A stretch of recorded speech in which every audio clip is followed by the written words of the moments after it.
Good afternoon and welcome to the 7th flight test of Starship. It is currently 4:03 p.m. Central Time here at Starbase, Texas, and it is a beautiful and breezy afternoon for another flight around the world. I'm Kate Tice, Senior Quality Systems Engineering Manager at SpaceX, and I'm joining Dan for my first ever in-person Starship launch at Starbase. You can see the rocket behind us. It's mind-blowing. This is quite the view, Dan. No better seat in the house, no better thing to talk about a rocket as you watch it launch. Hi, everybody. Welcome back to Starbase for another Starship launch. I'm Dan Hewitt from SpaceX Communications. We are at T-minus under 33 minutes and counting. Our T0 time coming a little after the bottom of the hour. Now, Starship program has brought us nonstop excitement back in 2024. This year shaping up to be even bigger. Absolutely. We're looking at even more launches of Starship this year with tons of exciting firsts starting today. Flight 7 has a lot in store, from Starship's next generation upper stage design on its first flight today to deploying the first simulated Starlink satellites and the second booster catch attempt. We're kicking off 2025 in style here in the Lone Star State. So hold on to your butts because it's going to be a wild year. And it's all ramping up as we chase after that full reusability for the world's biggest rocket. And we're going to be with you today every step of the way. Also joining us, though, amid a very excited crowd growing over there in Hawthorne, is Jesse Anderson. Jesse, how's everything going in LA? Hey, Dan and Kate, everything is all good here on the factory floor. We're just outside of Mission Control, and we're T-minus 31 minutes away, but we already have a really big crowd here building. There you go. Starting to build up here. Every flight of Starship has made huge progress, and today is another exciting one. We're joined by Starship, Raptor, and Starlink teams here with me today, and everyone is getting super excited for this flight test. So with that in mind, I expect it to get very loud in here soon. But for now, I'm going to hand it back over to you guys at Starbase for a quick look back at the flights that brought us here today. Hey, thanks, Jesse. Now, the more we fly safely, the faster we learn, the sooner we realize full and rapid reuse. The previous 6 flight tests proved we're on the right track. Each one of those tests provides a ton of invaluable data and, of course, some pretty great views along the way. Oh, yeah. Every one of those tests informed the upgrades that are debuting on today's flight test. And you know, we've all been watching this, following through the incredible testing campaign for every flight. And man, I can't wait for today as well as everything else we've got planned this year. Just a recap of what happened just before this flight test. Our most recent one was back in November 19th. That was Flight 6. It lifted off at 4 p.m. Central from Starbase, Texas, just a couple miles over our shoulders. It was a gorgeous sunset ascent. Let's take a look. Attention all flight crew members, flight is go for launch.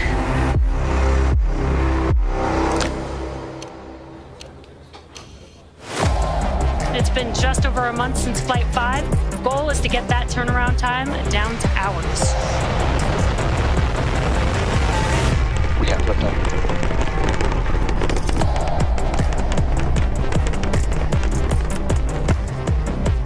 Stage separation.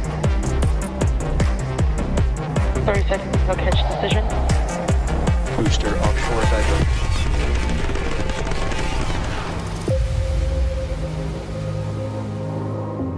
Tune in and watch the ship fly around planet Earth.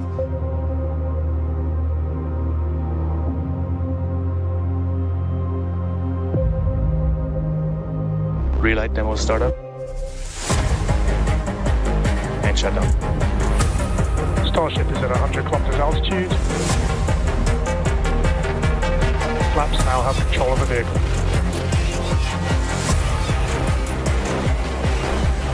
Starship has started the subsonic belly flop.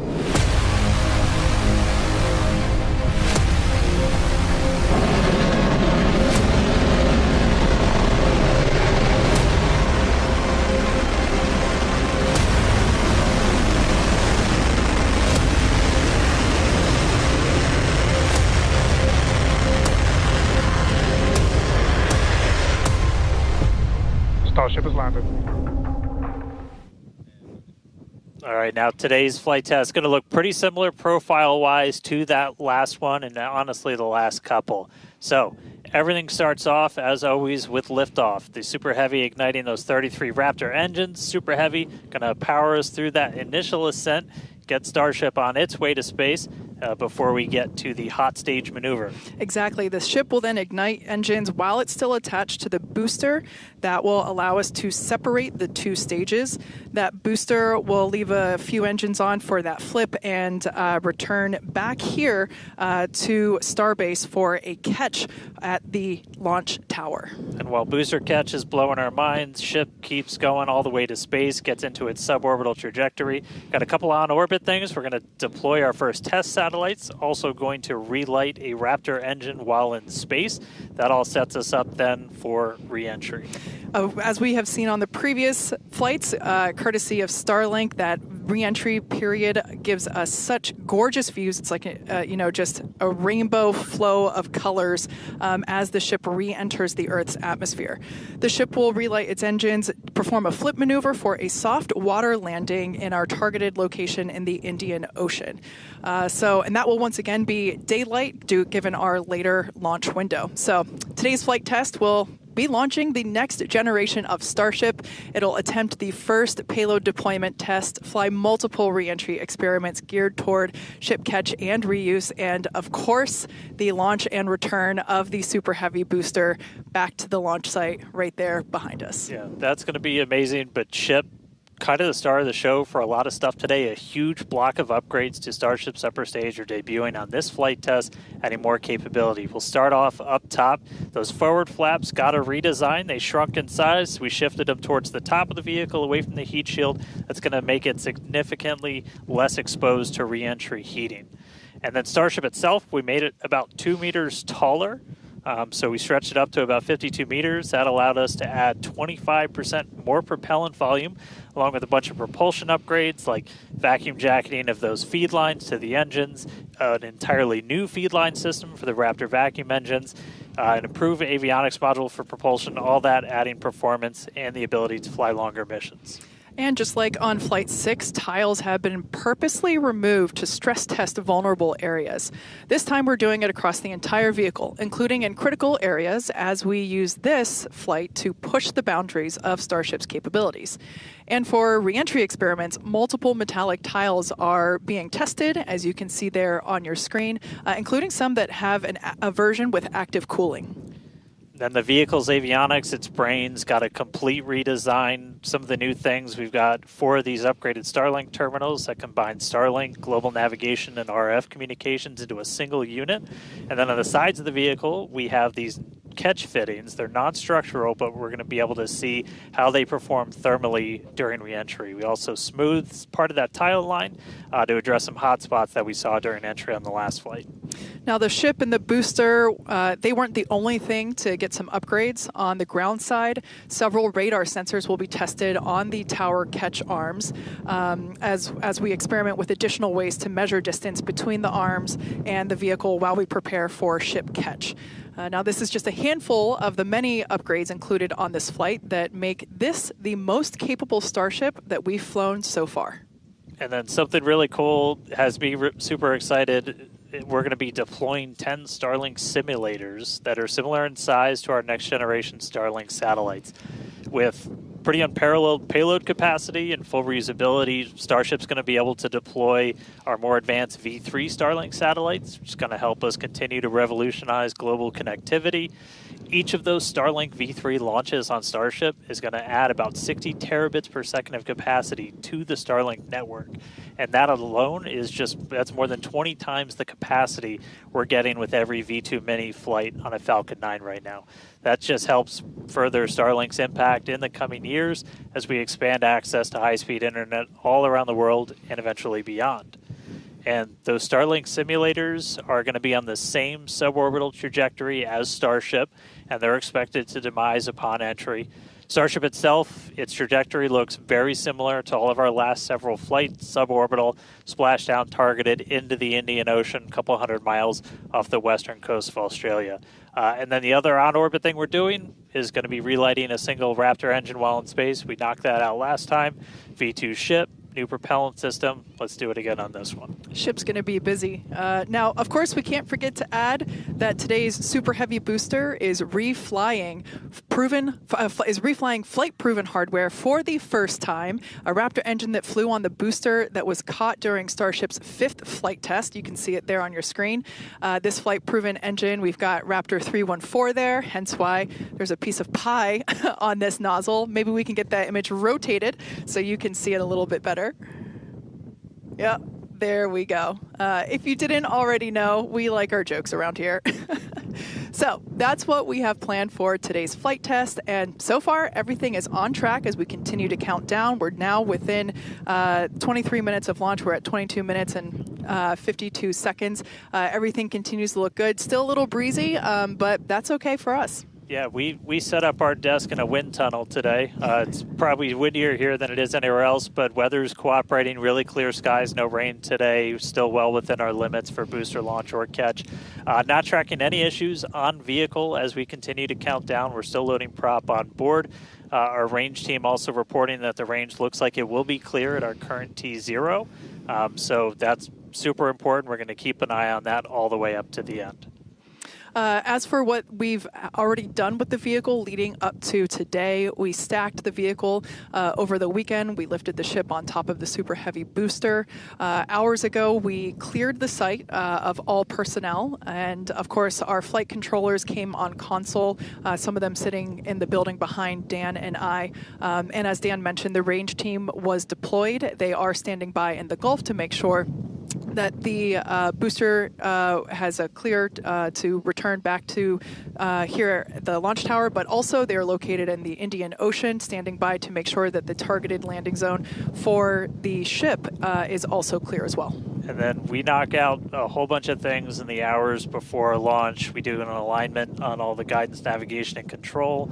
We did tank purges, pressure checkouts, make sure we were ready for prop load, check the booster, quick disconnects, and the ship one. We demate the chopsticks. We actually do a little wiggle check on them, make sure we have control, as we're going to be using those for catch. Load up all of the hydraulics that are on the tower, and then we did the initial locks and methane chills, getting them ready for prop load. Now, speaking of prop load, we conducted the go, no-go poll for prop load at 3:30, so a little bit less than an hour ago. All was good there. Prop load is underway. The LOX load on the booster started at T-minus 45 minutes, and fuel started at T-minus 43 minutes. Booster fuel will start at T-minus 41 minutes, and then LOX on the booster started at T-minus 35. So that will all wrap up at T-minus 3 minutes and 20 minutes on the ship side, and at T-minus 2 minutes and 50 seconds on the booster side. So everything is looking good. Propellant is loading. Yeah, looks like we're about half full of everything on booster, 3/4 of the way there on ship. Looking good for a launch today. With that, though, let's jump over. Let's check back in with Jesse real quick and all of our teams out at Hawthorne. Thanks, Dan and Kate, and great to hear the updates with the vehicle as we prepare for liftoff. There is a lot more people here, as expected.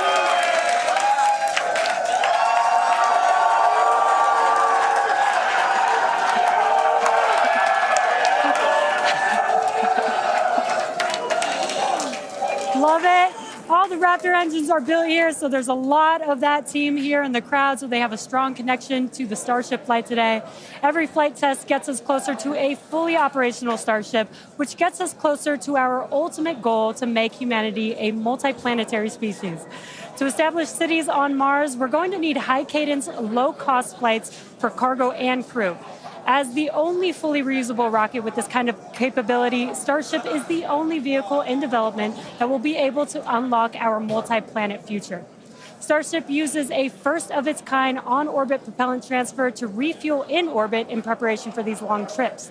With milestones like ship catch and in-orbit prop transfer coming up, 2025 promises to be huge for Starship and our journey to Mars, with our first trip currently planned for the end of 2026. Between the reusability, low cost, and heavy lift capabilities, this all comes together to help us deliver up to 100 people at a time to destinations both near and far, and to deliver payloads farther and at a lower cost than any other vehicle. We'll be able to launch more massive payloads than anything else flying or in development today, capable of sending things like giant space telescopes or the next generations of space stations into orbit on a single launch. So while today's flight is just a test, the future is much closer than we realize. But one flight test at a time. So let's head back to Dan and Kate for a closer look at Starship. Thanks, Jesse. Starship features two major parts: the ship, which has 6 Raptor engines, and the Super Heavy booster, which has 33 Raptor engines. The Raptor engine is a reusable methane-oxygen staged combustion engine that powers the Starship system and has twice the thrust of the Falcon 9 Merlin engine. Now, just like we saw flights 1 through 6, the current iteration of Starship is an experimental vehicle flying for development. As we mentioned earlier, today's flight is debuting a ton of upgrades that we've had in the works in order to increase Starship's reliability and performance. Several of these upgrades will also unlock our ability to fly longer missions, something that we'll want to do as we start doing orbital flights around Earth. And then to get an even better sense of just how big Starship is, we can start here. Let's take a person about 2 meters tall. Towering over that, you got your Millennium Falcon clocking in at 35. Just above that, we've got a Falcon 9 rocket, payload fairing attached. Double that height, you're up at 70 meters. And then topping it all off, nearly twice the size, it's a fully stacked Starship up to 123. You've got 2 meters taller. Altogether, the ship, 52 meters, Super Heavy boosters, 71. And what's super fun is we're going to make ship and booster even taller in the future. Which is crazy, because turning around and looking at it and thinking that it's going to be bigger, that's mind-blowing. Make the ship as tall as the booster. Now, moving up the rocket, the ship features 6 Raptor engines. 3 optimized for sea level performance and 3 optimized for vacuum performance. Raptor Vacuum, or RVAC, is a similar design to the Raptor engine, but features a larger exhaust section and a larger expansion nozzle to maximize the engine's efficiency in space. Our upgraded ship that we're debuting today carries about 300 more tons of propellant than the last flight's ship, bumping it up from 1,200 metric tons to about 1,500 metric tons. It's a lot. The ship is designed for vertical takeoff and landing on any hard surface. Now, the ship is also outfitted with newly redesigned forward flaps that are used to aerodynamically control the vehicle's attitude during atmospheric flight and enable a precision landing. The new flaps are lighter and positioned more leeward or away from the heat shield. Now, to reach full reusability, the ship has to be able to survive re-entry not just one time, but multiple times. The ship's heat shield is essentially what does the job for that. We've been iterating on that every single flight, building towards that heat shield that requires no refurbishment between flights. Now, the heat shield is composed of thousands of hexagonal ceramic tiles. They're designed to insulate the vehicle during that atmospheric entry where temperatures ramp up to as high as about 2,600 degrees Fahrenheit. A rapidly reusable heat shield has never been flown in history, so continuously improving this, flying new experiments, those are all key focuses of all of our flight tests right now. And in between the first and second stages is our hot stage, which we saw in actions on flights 2 through 6. The hot staging maneuver is when the upper stage engines are ignited before the booster engines, before those booster engines are completely cut off. With hot staging, the rocket never stops accelerating during separation, so it's more efficient than traditional stage separation. One of the hallmarks of Starship flights are the incredible views that we get throughout flight, of course, courtesy of Starlink. Every day, we're working to expand the Starlink network both on Earth and in space. Here's Jesse with more. Fans of Starship may know that Starlink enables us to bring you lots of unprecedented views, both from space and here on Earth. In addition to the dozens of cameras on Starship itself, we also have mobile Starlink camera kits deployed in the Indian Ocean, connected to our aerial assets and all around Starbase, which all come together to help tell the incredible story of Starship, both on and off planet. Thanks to Starlink, Starship is capable of streaming more than 120 megabits of real-time, high-definition video and telemetry in every phase of flight, providing invaluable engineering data to help engineers rapidly iterate across all systems. And all of that streaming data will be put to good use with the more than 30 cameras on the vehicle for today's flight test. Starlink is the world's largest satellite constellation, operating in low Earth orbit to deliver high-speed, low-latency broadband internet, providing access to people around the world, many who have never had connectivity before. Starlink now serves more than 119 countries, territories, and other markets. And here at SpaceX, we've been developing Starlink's communication capabilities not just for humans on Earth, but for astronauts in space. Our recent Polaris Dawn mission, we deployed a high-speed internet connection in Dragon for the very first time. Here's a quick look at how that went. Starlink is an amazing confluence of programs at SpaceX. So we have a whole corner of the company that owns and operates a multiple thousand satellite constellation to provide internet to people on Earth. So Dragon was modified for Polaris Dawn to have a laser and a Star Trekker inside of the trunk. And then it will obtain internet, both uplink and downlink, through that laser link. And it's connected to a Wi-Fi router, just like you would have in your house.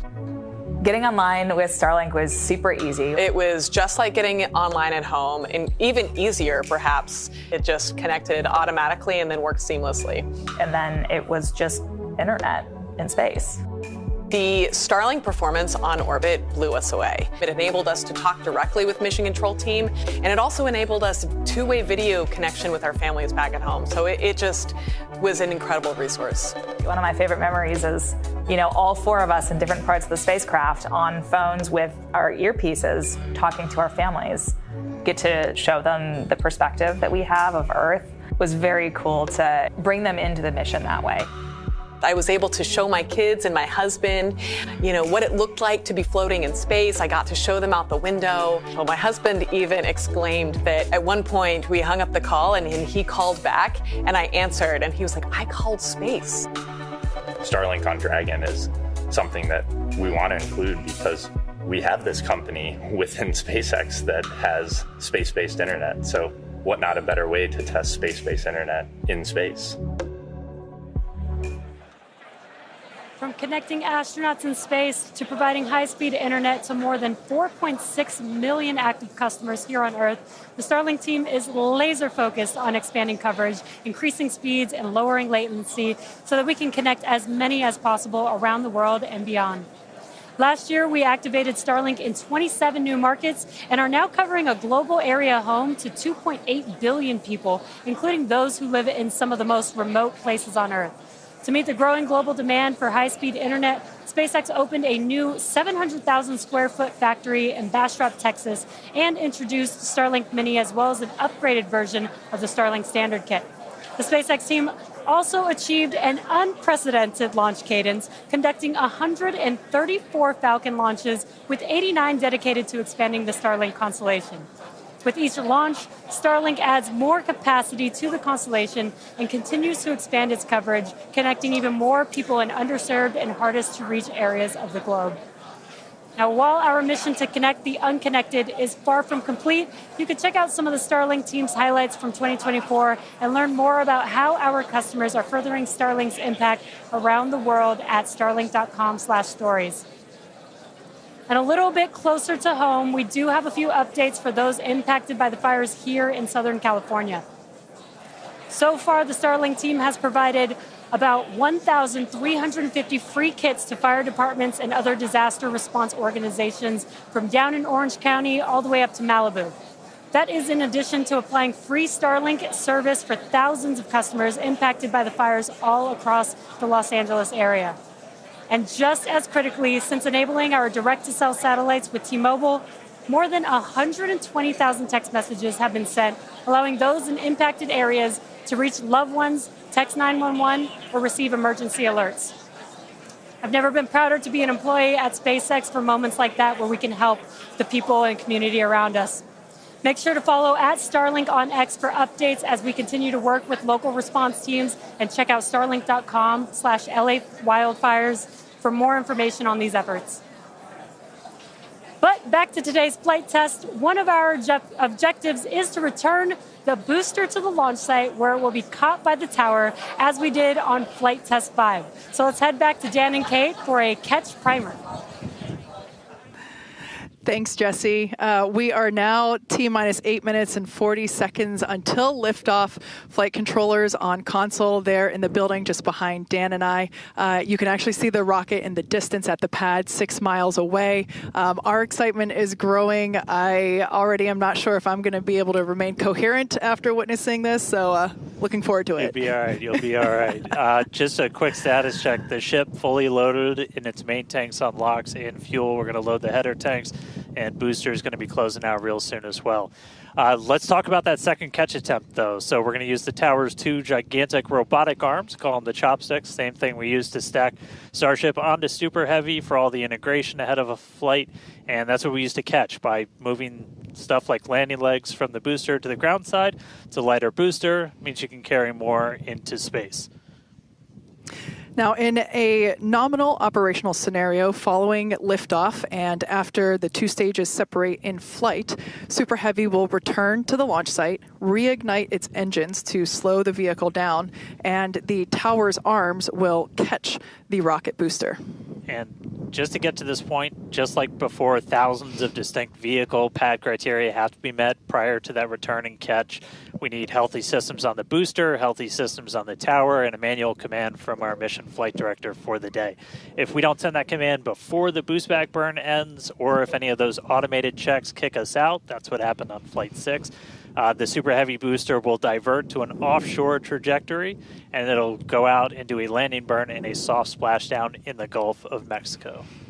Now, we have said it before, but it remains true today. We accept no compromises when it comes to ensuring the safety of the public and our team, and that return will only take place if the conditions are right. And one of the unique aspects of Starship flights is the return and the catch of that Super Heavy booster and the audible sonic boom that it comes with it in the area around the return location. General impact to anyone in the area is just a brief thunder-like noise, but it definitely lets you know it's coming. Oh, yeah. It's something our neighbors in Cape Canaveral, Florida, and Vandenberg, California have become accustomed to over the years, and now we're bringing the boom to Boca. So here's a peek of what to expect.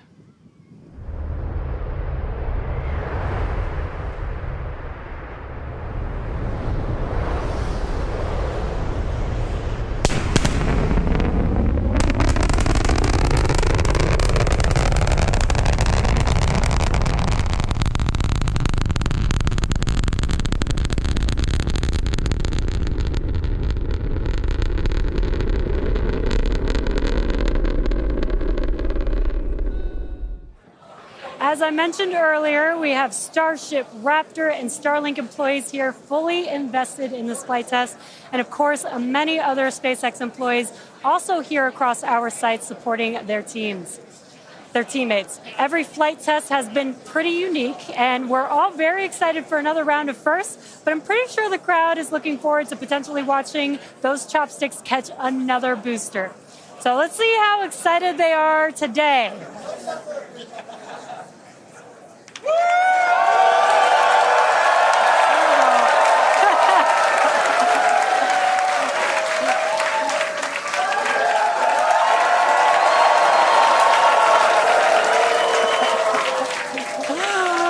Just under 5 minutes to go. We are all very excited here. We're going to send it back to you at Starbase for the final minutes of the countdown. Kate and Dan. All right, thank you, Jesse. So if you just tuned in under 5 minutes ago, you picked the right time to do it. Just a quick status check. So we're almost fully loaded on the booster. We'll be fully loaded on the ship, fully loaded on the booster coming up soon. Our range team just reported that we're looking go in the range. That's super important. Great Our news. security guys, Mike, Kyle, Nick, the whole team out there in the elements, making sure everything's clear, doing a fantastic job. And we are coming up on 4 minutes and looking good for launch. Yeah, certainly exciting. Now, we do have an opportunity to hold at T-minus 40 seconds if necessary. This is a chance for us to perform additional checks if necessary. If we, need to repressurize some tanks, or if there's a wayward vessel in the range last minute, opportunity to clear it out. But everything currently looking good. Now, once we pass T-minus 40 seconds, a number of events will occur in rapid succession. The ground spin and ignition systems come up to flight pressure. The ship will go to internal power. After that, the quick disconnect, or QD arm lockout, is removed in preparation for retraction, which will happen shortly after T0. Once we pass T-minus 40 seconds, we do have the ability to recycle the count under certain conditions back to that T-minus 40 second mark and hold there to assess what happened and assess opportunity to proceed again to T0. Yep, we've used that T-minus 40 hold a couple of times. Boat's usually one of the items, but we aren't tracking anything right now that would cause us to hold there. We can hold there for several minutes. Main thing you're watching at is you set a clocks, because your temperatures will change and the fuel in the locks, everything pretty quickly. So you've got a couple of minutes that you can hang out and figure things out. There are items that if we pass them, we're scrubbed for the day. One of the main ones is that flame deflector at the bottom of the launch mount. Water begins flowing for that at the T-minus 10 second mark. If we scrub at any point after that, we'll be done for the day. And then teams will need to refill the deflector, as well as all of our prop that we use to load on board the vehicle. It's pretty much just under 11 million pounds of prop sitting on that thing right now. And we can actually recycle in about 24 hours now. Which is incredible given the sheer volume of propellant that is on board the vehicle there on your screen. All right. Coming up on the 2-minute mark. Again, a lot of ambitious things on the plate for Starship today. T-minus 2 minutes. New ship, new year, a lot of upgrades, doing a lot of ambitious things in space this time. Our first payload deploy, relighting a Raptor engine. We're looking good. So as we mentioned before, we have an opportunity to hold at T-minus 40 seconds, not tracking any issues at the moment that would be necessary right now. So fingers crossed we can pass through that checkpoint without stopping. But the folks on console are continuing to evaluate the launch commit criteria, making sure that the winds are within limits as well as any other weather restrictions. But man, compared to yesterday, this is a textbook gorgeous day. Oh yeah, little breezy today, but we got clear blue skies for a launch today. So at this point, all the prop has been loaded on the vehicle. We've closed everything out. We're doing our final thrust vector control, our steering for the engine checkouts. Once we hit the 30-second mark, we'll hear the flight director give the final go for launch. So we're under a minute. As we said, we're not expecting a hold at T-minus 40. But do not be shocked for a couple of minutes if we need to. If memory serves me right, we hold my breath for 4 seconds. Pass through prop load gate. All right, we passed right through that prop load gate. Hot diggity dog. All right, so we're going to let our flight director, Ty Huntington, take it away. Flight directors, go for launch.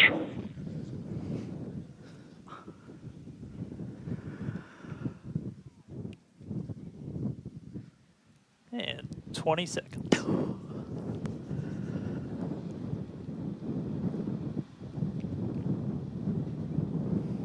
T-minus 10, 9, 8, 7, 6, 5, 4, 3, 2, 1.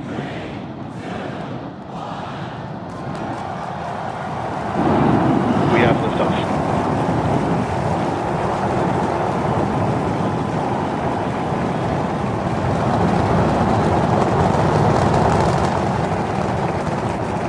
The vehicle's pitching downrange.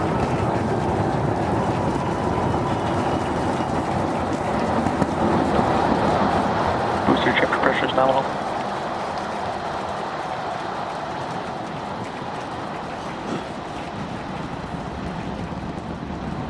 All right, we're more than 30 seconds into flight. Telemetry showing 33 out of 33 engines as it's pitching downrange. Booster, chip, avionics, power, and telemetry nominal. Hearing good call-outs on the ship and booster avionics. You just heard the rumble hitting us about 6 miles away. Watching Starship arc into just endless blue skies right now. Vehicle supersonic. More than a minute into flight, the vehicle's supersonic.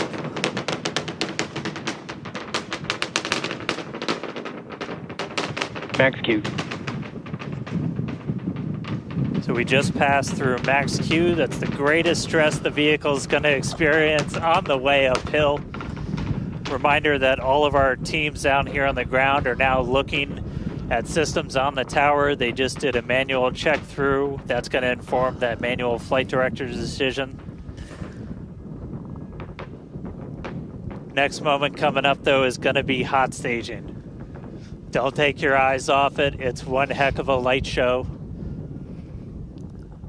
What a gorgeous ascent. 6 ship engines getting ready to ignite. That's going to happen while we're still attached. We can still see the ship's engines from the ground.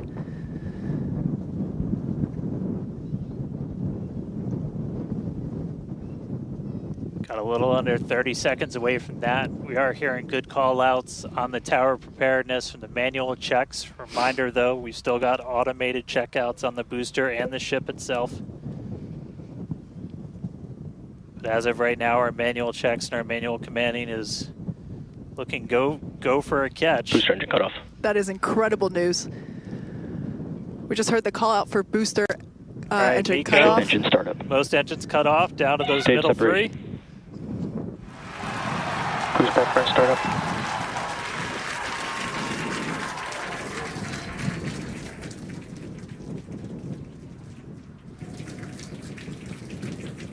All right, hot stage confirmed. We've got a booster hopefully on its way back to us, and a ship now making its ascent burn into space. How's it going in Hawthorne, Jesse? It's great over here. You can hear the crowd screaming for every milestone. The booster is now making its way back down to Earth. Looks like we have 12 of those 13 engines ignited. We're using the engines that actually gimbal. We are go for booster return. An excellent call out there. We are go for booster return. Avionics, power and telemetry nominal. There's a lot of criteria that needed to line up to ensure that we could have a safe booster catch, and it sounds like we got the go for that. And there you can see on your screen, we had we just jettisoned the hot stage, and there's a great, excellent view there of the hot stage floating away from the super heavy booster. Now we've shut down the engines for that boost back burn. That confirms boost back burn is now complete. That was the first of 2 burns required for the vehicle to make its way back down to Earth. And next coming up will be the landing burn. That's going to be 13 of those center engines igniting again. And that will then go down from 13 down to 3 engines just right before we touch down for that booster catch.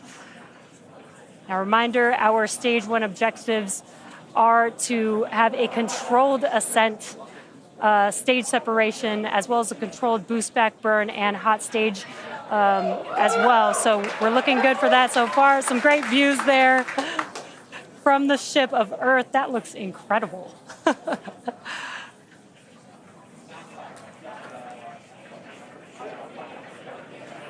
Now, Starship's ship is still firing its engines right now. Starship trajectory nominal. And great call-outs. Starship trajectory is nominal. You can follow along the telemetry, the altitude in the bottom left-hand corner for the Super Heavy booster, as well as the bottom right-hand corner for the ship. And these views are just amazing.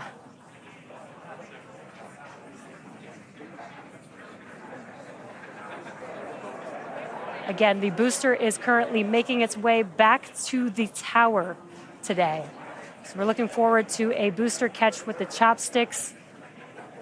And in the meantime, you can see those grid fins there helping to control the vehicle and guide it back to its landing site. Booster FTS is saved. Now with that, we're going to hand it back. How's it going over there, Dan and Kate? How are you doing, Kate? Seeing that in person? Dan had to take that entire segment because I couldn't talk. That was incredible. There it is. We can see the booster coming back in now through the plume. At least it looks that way to us. It's incredible that it basically returns. It looks like a speeding, just like this silver nominal. flare coming back to the. Once again, we are standing by for attempting to catch the booster at the tower. This would be the second tower catch. Booster landing burn. Seeing 13 engines. Booster now hovering as it aligns with the tower for catch. Booster coming in. Get ready for that boom, Kate. Down to 3 engines. Booster ready for shutdown. Megazilla has caught the booster.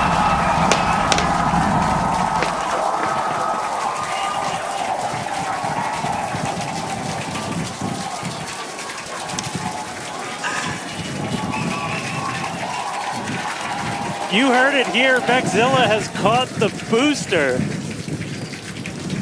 Once again, for the second time, a successful catch by the launch tower. This is the same tower, the launch pad, where that booster took off from just 7.5 minutes ago. Great view from the chopstick arms, looking at those hypersonic grid fins that steer the booster for that precision landing. It almost looks like it's flapping its wings. Yeah, you can see just how small that catch fitting is, too, on something that's just so massive. That was absolutely insane. Meanwhile, we're not done, but wait, there's more. Wow, that is just absolutely stunning. And this, of course, a gorgeous view there from the tower looking down at the top of the booster.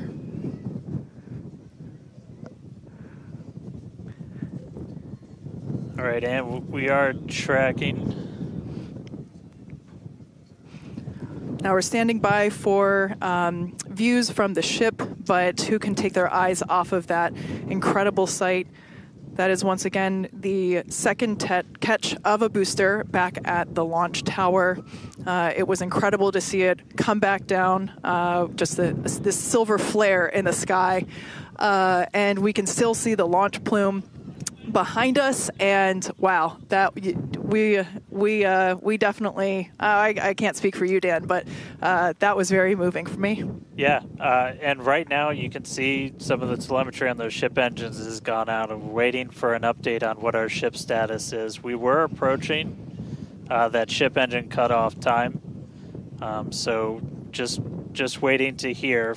So obviously we've got booster back, booster on the launch tower in the chopstick arms, but we are waiting to get an update now on the ship.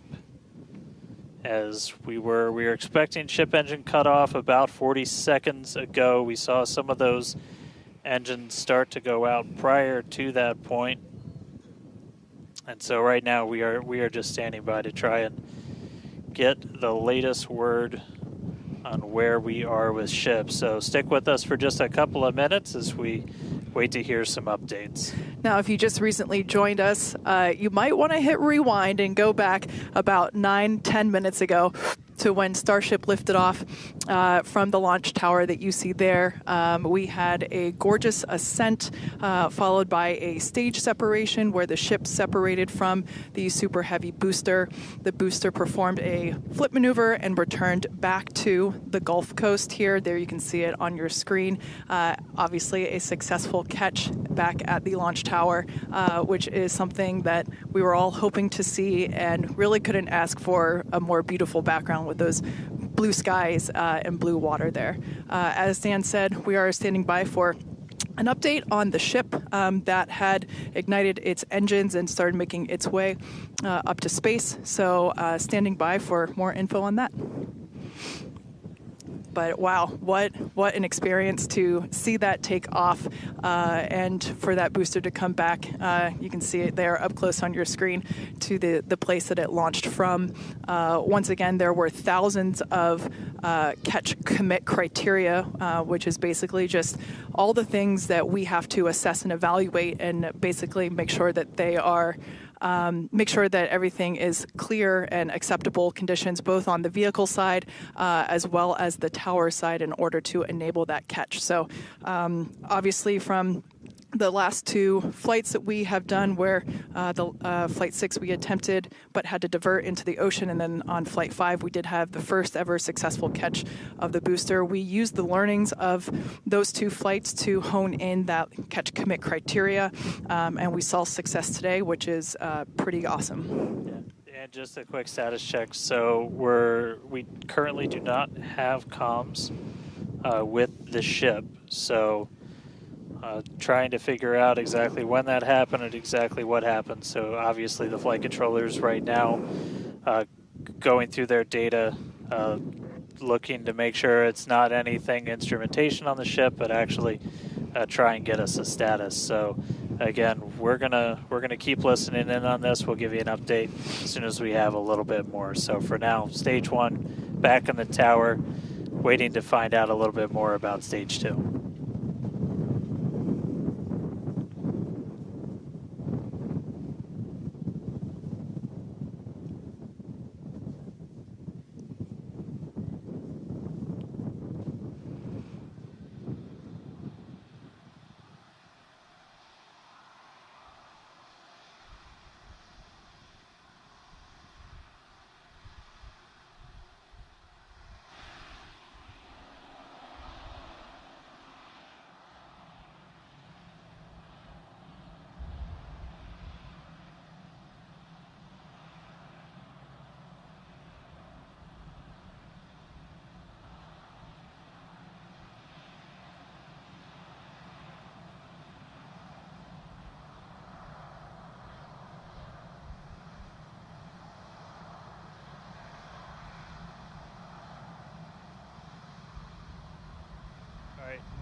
So if you are just tuning in, we caught a booster, but we are still waiting to find out a little bit more on the ship. So it had successfully separated. We did that hot staging maneuver. We did see all 6 of ship's engines on the way uphill during its ascent. But as we were getting to the end of that ascent burn, we saw engines dropping out on telemetry, and we have since lost contact with the ship. So again, we're still listening in on the loops, trying to figure out how much we can get right now. But again, stick with us. We'll bring you updates as soon as we hear them. Really exciting. We were able to catch the booster today. Obviously, we want to get the ship all the way over to the Indian Ocean. May not be able to do that at this point, but we'll give you some updates as soon as we hear a little bit more about the ship. For those that didn't catch earlier, this was a new version of the ship. This was its debut flight. So a lot of learnings here for sure as we continue to tune in and listen in with the teams and try to gather more information to understand where we stand with the ship. But as Dan mentioned before, teams are trying to make sure that it's not an instrumentation error. We want to find out if it's, did we just lose communication or did something else happen with the ship? So teams are actively working, trying to figure out what we can find out, and we're continuing to listen in and find out more information to share as we can. But as we said before, and you can see it there on your screen, what a beautiful, beautiful sight to see another booster back at the launch tower. That was successfully caught just minutes ago after sending the ship off into space, and having seen it for the first time with my own eyeballs in person, it was pretty awesome. And yeah, the thunder-like sonic boom was really fun to experience. Yeah. So we are getting a little bit more. So we did lose all communications with the ship. So I mean, that is essentially telling us that we had an anomaly with that upper stage. So we were just coming up to the end of that ascent burn for the ship. when we stopped when we started to lose a couple of the engines, we saw those dropping out, and then we did lose telemetry from the ship, so that means we didn't have contact with it. So at this point, we are assuming that the ship has been lost. So this was a brand new vehicle, essentially. This was kind of an upgrade version. So with that, there's a lot of things you're upgrading, but there's a lot of things you're going to learn as all of those systems are now interacting with each other for the first time. But at this point, we did lose the upper stage of the ship. So again, we're gonna listen in and try and figure out a little bit more about what happened. And obviously, we'll do kind of a full breakdown once we get smarter ourselves in the coming hours and days as well. For sure. Now, for those that have recently tuned in, we're now a little over T plus 16 and a half minutes after liftoff. We do believe that we have lost the ship during its ascent phase. It's successfully separated from the Super Heavy booster, but during that ascent phase, a couple of the engines dropped out, and then shortly thereafter, we lost communication with the vehicle. So we are assuming that we have lost the ship, but we are standing by to confirm that, and once we can, we will. But this was a new version of the ship, of Starship, and it was intentionally designed and flown in order to basically test the envelope, as we have done with every one of these test flights, the keyword there being test, and really trying to understand the boundaries and the maximums for the ability of this vehicle to fly and understand where those boundaries are. So we always knew that excitement is guaranteed today, success not guaranteed. And so, yeah, we are standing by to see if we can learn more about the status of the ship.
Thanks, everyone, for continuing to stick around as we were checking in on the status of the ship.